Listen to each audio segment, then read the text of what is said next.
Hello, my name is Stephen. I'm a Latin and theology teacher, and I'd like to talk to you today about one of my favorite quotes from one of my favorite saints, St. Augustine of Hippo. And in his Confessions, he wrote, "Quia fecisti nos ad te, et inquietum est cor nostrum, donec requiescat in te." And what does that mean? For you have made us for yourself, speaking to God, and our heart is restless until it rests in thee. But it's even richer in his original Latin. So, for you have made us for yourself, quia fecisti nos ad te. He says ad te. And what ad means in Latin is actually this. That's what ad means. Odd. Looks like I need a new marker. So really, the idea, the main concept that's really gotten across, it's almost like God is, he shoots us like an arrow out of his bow, and it's meant to come back to himself. That we are made to come back to him. That he is not only our beginning, but he is our end. Right? He's what we're made for, who we are made for, being forever with him, enjoying him in heaven. For you have made us for yourself. Et inquietum est cor nostrum, inquiet. If you look at that word, inquietum, our heart is inquiet. It is restless. It is not at rest, not at peace.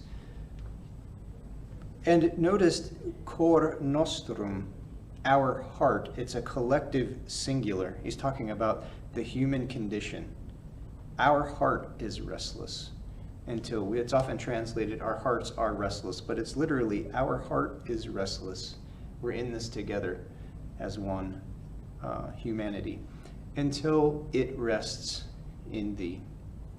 What does he mean by this? It's a beautiful, powerful statement, and there's a lot to unpack in here. I want to look at some of it. One of the experiences I had was, I remember when I was young, there was a commercial on at Christmas time. Of course, they try to convince you to buy these toys. And I saw this, I think it was a transformer, and it was like an airplane, a fighter jet, did transform back and forth to a robot. And it was super cool, especially because it actually shot things. It had like missiles that would fly off of it and stuff like that. And I thought it was the coolest thing ever. And so I begged my parents, I was like, "Oh, Mom and Dad, just give me that for Christmas and I'll be happy. Just give me that. I promise I won't ask for anything else." And of course, dutifully, they worked hard and they got me that for Christmas, and I'm playing around with it. It's all I want to do is play with this little toy for a couple of weeks. But then after a couple of weeks, it's in the closet and there's something else on TV. Another commercial, and I'm like, "Oh, Mom and Dad, just give me this and I'll be happy." It didn't work. I didn't receive lasting happiness. And if you pay attention, the devil does this same little trick over and over again. Whatever it is, whether it's good or bad, but if it's trying to take the place of God in our heart, really ultimately the only one who can give us ultimate, true, lasting happiness, it's a ruse. But he does it over and over again, especially with sins. Do this thing and it'll make you happy. And then afterwards he flips on us and he just pounds us with guilt. You're unforgivable, there's no hope for you, etc., etc. And it's the same trick. If we pay attention over and over again, he uses the same trick. And it's time I learned. It's time we all learned that one. Now, there's another famous phrase attributed to St. Augustine. It's related to this. Seek what you seek, but it is not where you seek it.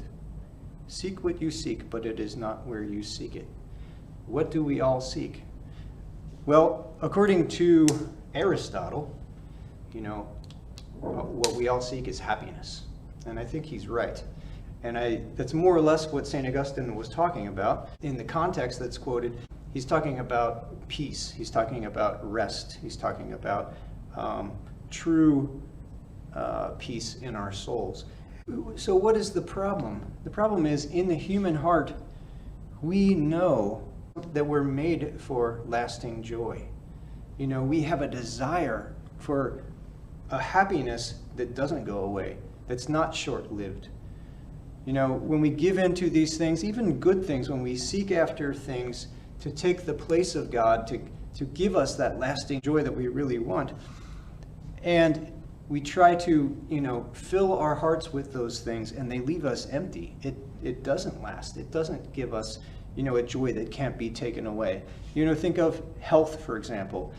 It's good to exercise. It's good to work out. It's good to eat well. It's good to try to stay healthy. But ultimately, we can't completely control it. Our bodies are going to fall apart as we age.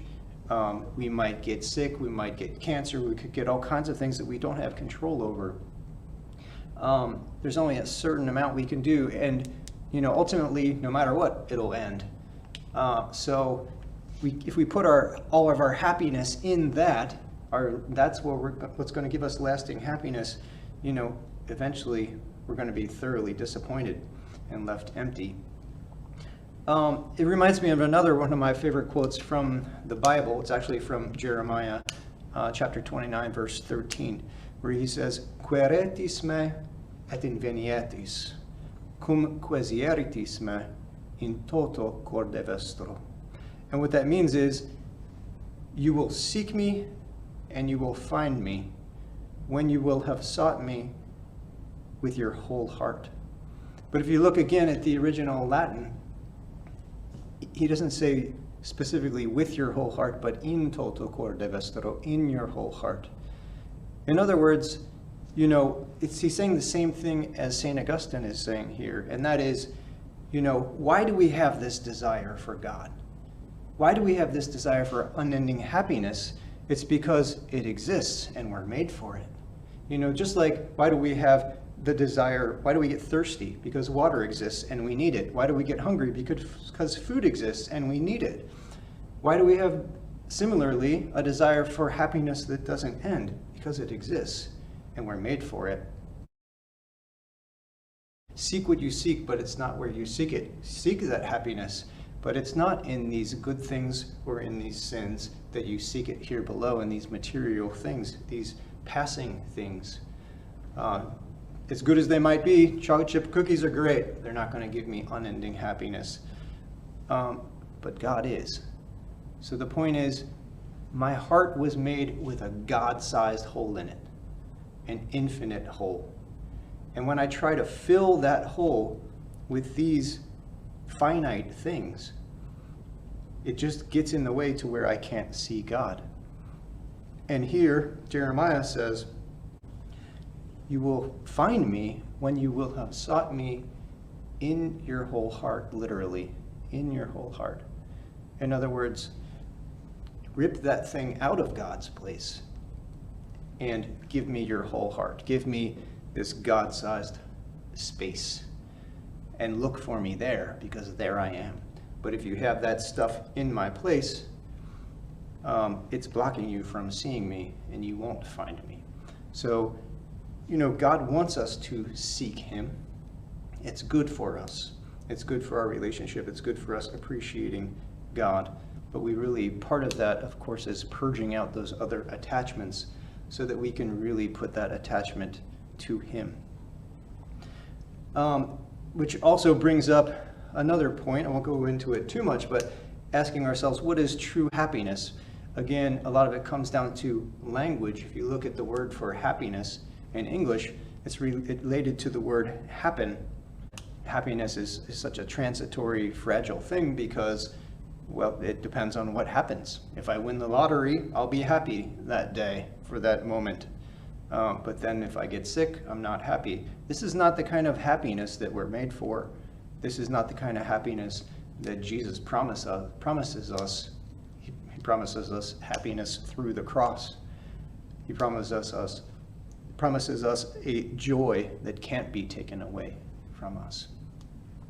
Like we see in the martyrs, for example, who are tortured and yet they're happy. but not that kind of happiness. We don't really have much of a perfect word for it in English, but basically joy or peace. They're at peace because they have God. See, that isn't just after this life in heaven, but our heaven, as Jesus explained to us, can begin here. We can connect with God here. We can begin that relationship and begin to have that peace here, as the saints did, where we know that no one can take him away from us. No one can take everlasting joy with him away from us, except ourselves, if we choose sin over him.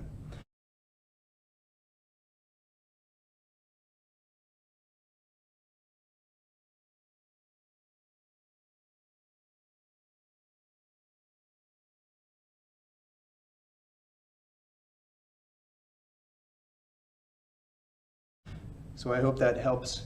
God bless you all, and oremus pro inbicem.